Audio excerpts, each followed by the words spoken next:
I'm still feeling around in the dark on the instrument. You know, every time I think I've got something nailed down, something else will come down the pike and I'll realize, okay, well, I've got something else to work on. It's impossible to truly become, you know, the absolute master of the guitar.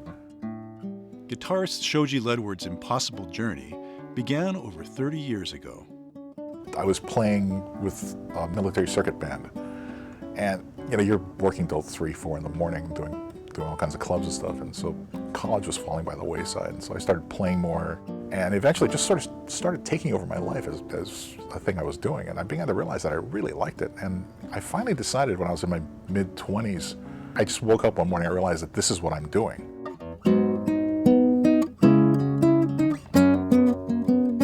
Right around that time, I got very lucky because the UH started doing summer session, and they started bringing in some very, very, very high-end guitar players. The first seminar I ever went to, I remember, it was the Howard Roberts seminar. And so it was 2 12-hour days of sitting and listening to Howard Roberts, you know, talk about the guitar. And he was a great teacher, amazing guy. And that was kind of my intro to thinking on the guitar as opposed to just playing stuff. And that was a big step for me. I began to realize that there was more to the guitar than just picking it up and plonking on the strings. There's a thought process involved.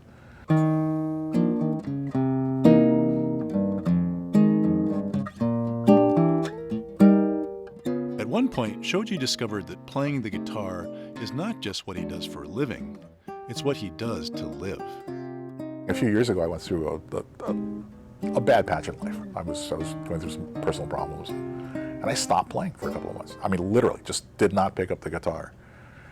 And I was working a job that was paying a fairly decent salary. I thought, you know, everything was okay, but I was actually getting physically ill. I actually made myself physically ill by doing this. It was really funny, and it was just by chance. Somebody called me up and said, "Hey, come on, do a gig." Hadn't played in 2 months, but I grabbed the guitar, went down, played the gig. And it wasn't a very good gig. It was actually kind of one of the worst gigs I've ever played. But I walked away and I felt better. I felt so much better. And then the funny thing was, the next morning I went in and quit the job because I realized that the job was making me sick and avoiding the guitar was making me sick, and I sort of started patching things up with myself. Playing the guitar is in Shoji Ledward's blood. It's part of his DNA. And while he has no children of his own, he has found a way for his bloodline to survive.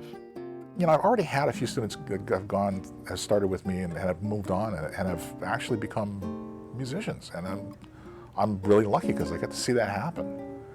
You know, there's a few people out there that actually at least credit me partially for what they're doing now, which is really nice. I really enjoy that. It's my little stab at immortality, I suppose.